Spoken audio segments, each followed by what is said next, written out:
Hello students, grade arrows के current affairs programme में आपका स्वागत है।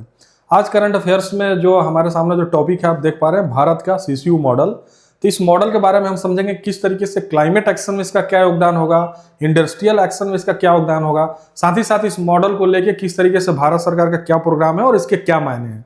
इन सारे बिंदुओं पर इस टॉपिक में हम चर्चा करेंगे। कृपया करके शुरू से अंत तक बने रहिए। यह जो है टॉपिक आपके लिए इन्वायरमेंट सेक्शन के लिए बहुत ही इंपॉर्टेंट है, इसलिए जो है महत्वपूर्ण हो जाता है। तो हम आते हैं इस टॉपिक पर। सबसे पहले हम देखते हैं कि इससे रिलेटेड क्या न्यूज है। देखिए, भारत जो है 2070 तक नेट जीरो लक्ष्य हासिल करने के लिए दिशा में आगे बढ़ रहा है। जानते हैं कि 2070 जो है भारत का जो प्लान है कि हम नेट जीरो तक पहुंचेंगे, कि हम पोल्यूशन का लेवल या कार्बन डाइऑक्साइड का लेवल जीरो स्तर तक लाएंगे। इस तरीके से ग्रीन टेक्नोलॉजी को हम बढ़ावा देंगे ताकि वो 2070 तक नेट जीरो हो जाए। उसी तरीके से बिजली क्षेत्र में नवीकरणीय ऊर्जा बढ़ाने के बावजूद सीमेंट, स्टील, रसायन और पेट्रोकेमिकल जैसे क्षेत्र हार्ड टू एबैट सेक्टर्स बने हुए हैं। ऐसे में कार्बन कैप्चर और यूटिलाइजेशन यानी सीसीयू भारत के लिए एक महत्वपूर्ण तकनीक और औद्योगिक समाधान के रूप में उभर रहा है। अब हम समझते हैं कि क्या है कार्बन कैप्चर एंड यूटिलाइजेशन यानी सीसीयू क्या है। कार्बन कैप्चर एंड यूटिलाइजेशन यानी सीसीयू ऐसी तकनीकों का समूह है जो उद्योगों से निकलने वाली CO2 या सीधे वायुमंडल से कार्बन डाइऑक्साइड को पकड़कर उससे उपयोगी उत्पादों जैसे ईंधन, रसायन, निर्माण सामग्री और पॉलीमर में बदल देता है। ठीक है, ये CO2 को उपयोगी वस्तुओं में बदलता है, जैसे ईंधन में बदल देता है, रसायन में बदल देता है, निर्माण सामग्री में बदल देता है और पॉलीमर में बदलता है। और ये जो है वायुमंडल से भी सीधे ले सकता है या CO2 को भी ले सकता है। यह कार्बन कैप्चर स्टोरेज से अलग है, जिसमें CO2 को अस्थायी रूप से भूमिगत संग्रहित किया जाता था और सीसीयू में कार्बन को कचरे की बजाय संसाधन के रूप में पुनः उपयोग किया जाता है। यह अंतर है कार्बन कैप्चर स्टोरेज के में और कार्बन कैप्चर यूटिलाइजेशन में, यह डिफरेंस है ये दोनों मॉडल में। आगे हम लोग बढ़ते हैं। भारत में सीसीयू की आवश्यकता क्यों है, क्या ऐसा जो है महत्वपूर्ण चीजें हो जाती है जिसकी वजह से भारत जो है इसको जो है अपना रहा है।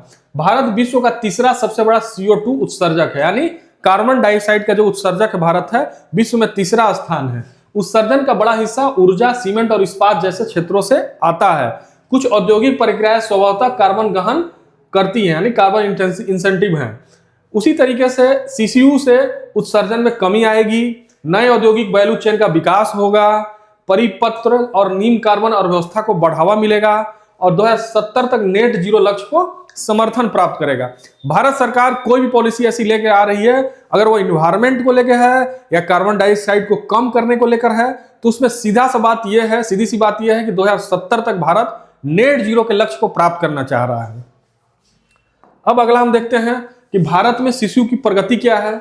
नीति एवं अनुसंधान समर्थन, department of science and technology ने सीसीयू के लिए समर्पित R&D रोड मैप तैयार किया। ये क्वेश्चन बन सकता है कि किस डिपार्टमेंट ने इसके लिए रोड मैप तैयार किया है सीसीयू के लिए। The department of science and technology ने।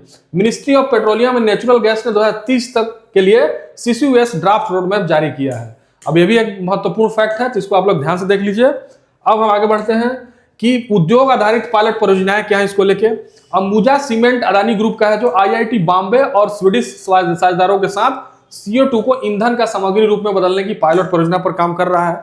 उसी तरह जेके सीमेंट जो है हल्के कंक्रीट ब्लॉक्स या ओलेफिन जैसे उत्पादों को CO2 में उपयोग हेतु टेस्ट बेड विकसित कर रहा है, यह है। उसी तरह ऑर्गेनिक रिसाइकलिंग सिस्टम लिमिटेड जो है बायोगैस से CO2 लेकर उसे बायो अल्कोहल और विशेष रसायनों में परिवर्तित करने की बायो सीसीयू पहल है। इसमें देखा कि उद्योग किस तरीके से इसमें पहल कर रहा है, मंत्रालय किस तरीके से पहल कर रहा है, ताकि हम सीसीयू में एक आत्मनिर्भर बन जाए। अब देखिए, वैश्विक परिप्रेक्ष्य को हम लोग देखते हैं कि क्या स्थिति है इसमें। यूरोपियन यूनियन में क्या है, बायो इकोनॉमी स्ट्रेटेजी और सर्कुलर इकोनॉमी एक्शन प्लान के तहत सीसीयू को बढ़ावा। भारत में भी सर्कुलर इकोनॉमी पर जो है कार्य चल रहा है, सर्कुलर इकोनॉमी को गवर्नमेंट समर्थन दे रही है। उसी तरह यूनाइटेड स्टेट्स में टैक्स क्रेडिट और सार्वजनिक फंडिंग के माध्यम से सीसीयू परियोजनाओं को प्रोत्साहन दिया जा रहा है। ठीक है, उसी तरह यूनाइटेड अरब अमीरात की अगर यानी UAE की बात करें तो अल रियाद परियोजना के माध्यम से सीसीयू को ग्रीन हाइड्रोजन के साथ जोड़ा गया है। जहां तक चाइना की बात है तो कोयला आधारित ऊर्जा और रसायन उद्योगों में CCUS परियोजनाओं का तीव्र विस्तार किया जा रहा है। तो यह है पूरे देश में जो है वैश्विक स्थिति को हमने समझा कि क्या है सीसीयू का वैश्विक स्थिति, कार्बन क्रेडिट यूटिलाइजेशन। अब देखिए इसकी चुनौतियां क्या है।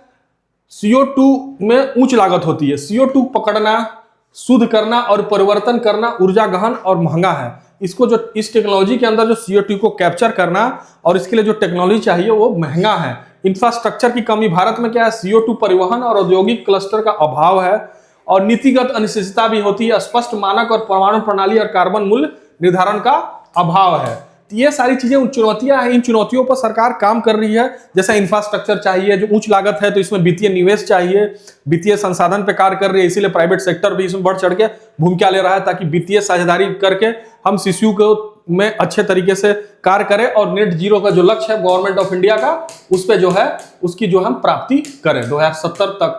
ठीक है, तो ये उस तरफ बढ़ रहा है गवर्नमेंट। अब देखिए कि भावी कदम क्या हो सकता है इसके लिए, क्या भारत सरकार इसके लिए समाधान क्या कर सकता है ताकि जो है सीसीयू में जो चुनौतियां है उसका हम सामना कर सके। देखिए जैसे कार्बन मूल्य निर्धारण एक बहुत बड़ी कदम होगा कि कार्बन की जो है प्राइसिंग सही तरीके से की जाए। उसी तरीके से हरित वित्त यानी ग्रीन फाइनेंस को प्रोत्साहन दिया जाए कि ग्रीन टेक्नोलॉजी में जो काम कर रहा है उसके लिए उचित फाइनेंस की व्यवस्था हो। उसी तरह औद्योगिक क्लस्टर आधारित सीसीयू मॉडल का विकसित किया जाना चाहिए। निजी सरकारी भागीदारी एंड PPP यानी पब्लिक प्राइवेट पार्टनरशिप पे भी ध्यान दिया जाना चाहिए।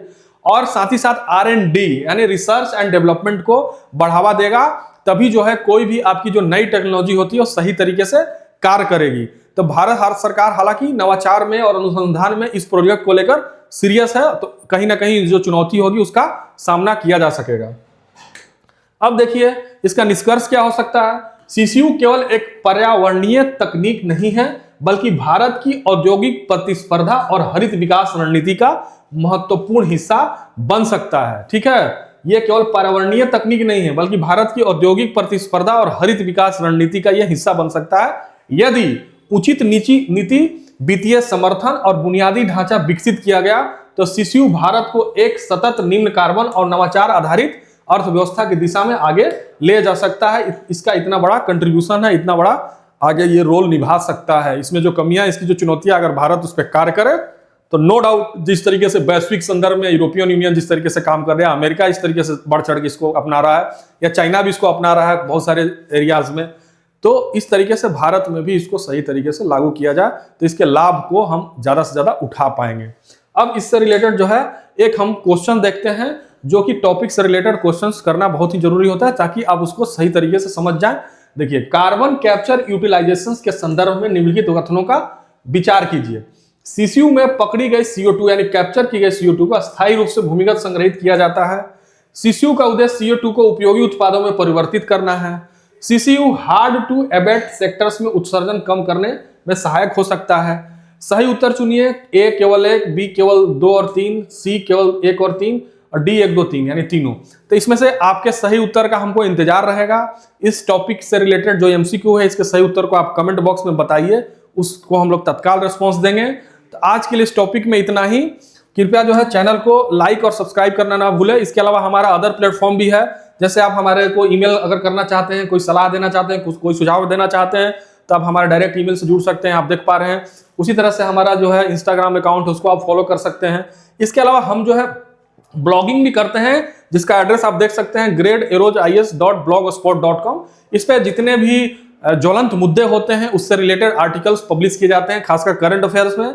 इसके अलावा जो साथ ही साथ जो है जो यूपीएससी से अन्य जो रिलेटेड टॉपिक हैं वो भी इस पर डाले जाते हैं। तो अगर इसको आप फॉलो करेंगे तो इससे आपको एक लाभ मिलेगा। करंट अफेयर्स के साथ साथ जो सिविल सर्विसेज के अन्य जो टॉपिक है उसमें भी आपको इसमें सहायता मिलेगी। तो कृपया करके इन प्लेटफॉर्म पर भी जुड़े और हमारे चैनल को लाइक, सब्सक्राइब एंड कमेंट करना ना भूले। Thank you so much. मिलते हैं नेक्स्ट टॉपिक में। Thank you.